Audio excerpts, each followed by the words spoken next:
So, here's another movie that is connected to a TV show that I'm a fan of, but I still haven't seen until just now.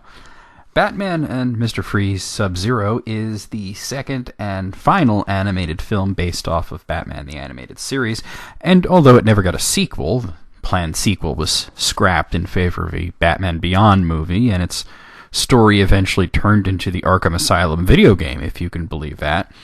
It was the first in a long line of direct-to-video animated Batman films, a tradition that continues to this day. So, seeing as how I'm a huge fan of the show, and as you guys must remember, I really very much enjoyed the first film, Batman Mask of the Phantasm, and how is this one? Yeah. Not as good as I was led to believe. The basic premise of this movie is that Mr. Freeze and his frozen wife, Nora, are chilling in Antarctica, or maybe it was somewhere in the Arctic Circle. The movie never really specified. Living the good life. They even have a surrogate son somehow, a random Inuit boy, and 2 pet polar bears, because why not? That's why I didn't know where it took place, because Inuit would be Arctic, polar bears, that would be Antarctica. It's just what is going on. So they're living there uninterrupted when, of course, some fuck shit happens that gets Nora's tank busted open, sending her health into a downward spiral, which forces Freeze to try to go and get help for her. Of course, it's at this point that I should mention one big issue that I have with this film is how hilariously non-specific it is. Are they at the North Pole or the South Pole? Who knows? It's cold. What disease does Nora Freeze suffer from? Something of the itis, I guess. They always refer to it as her disease. And of course, what is needed to help her? An organ transplant. What organ needs to be transplanted is a guessing game. They never tell you, or they never really even hint at it, other than saying that transplanting it from a live person would kill that person. So I guess it's something you need. So anyway, Freeze makes his way to Gotham to look up one of his old colleagues to force the guy to help his wife, and there is a fairly useless subplot about this other guy owing a lot of money to this stockbroker for some reason. It does serve to make him a little bit greedier since he needs the money that Freeze is promising, but he kind of already had enough motivation, if you ask me, since if anything bad happened to Nora, Freeze would likely beat him to death with a Klondike bar.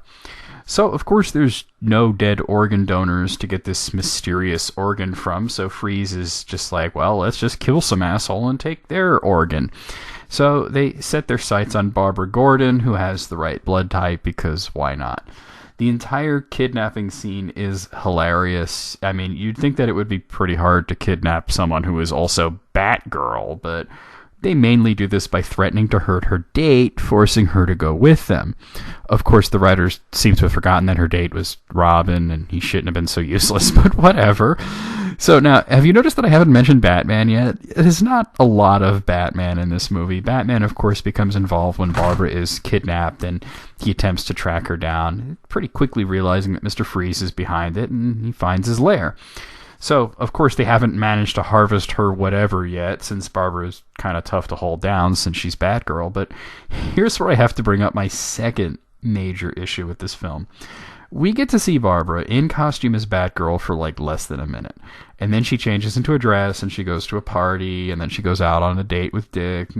She spends the entire movie in this skirt, which, like, okay, whatever, but my God, the amount of male gaze in this film is so high, and it's not even a little bit subtle.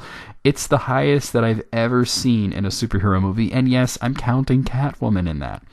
Almost every action that Barbara Gordon does in this movie is designed to show off her body. Every angle is prurient to the point of being disrespectful, and the quote-unquote camera angles are all designed just to show her off. Now, it's no surprise that the animators of Batman the Animated Series love drawing beautiful women, but usually they were at least drawn in a way that isn't like this. This is the kind of thing where you look at somebody's YouTube favorites and they're all animated girls being tied up, and you realize you just stumbled on their J.O. material.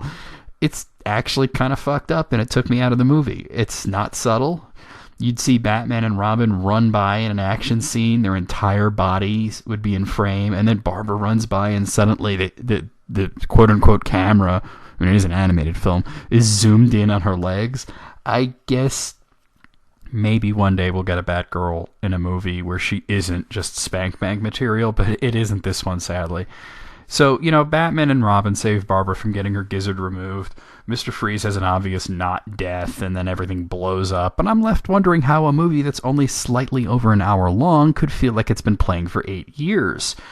There's a few things to enjoy here, and they are the voice acting and the Art Deco style art that the series has been known for, but the animation is really kind of stilted and janky this time around. There are several animation styles that clash on screen, even in the same scene. I mean, you'll even notice it. You'll especially notice it when obviously CGI waves are crashing around another drawing of water that's hand-drawn. It's really super jarring. Even the character designs are super off-model. They don't manage to look nearly as detailed as they had done in the previous film or even the TV show. And sometimes the characters just look weird. Like when Bruce and Dick are wearing suits at a party, Dick just looks like a short, fat Bruce. Though, of course, he becomes slender when he puts on the Robin costume.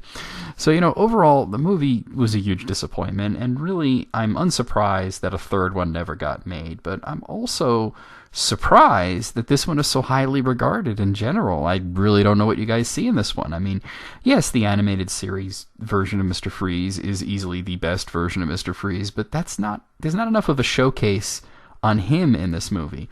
I mean, for a movie that's called Batman and Mr. Freeze, it maybe should have been called Batgirl in a Skirt and Polar Bears. Shockingly disappointing, and I'm going to give it a 3 out of 10.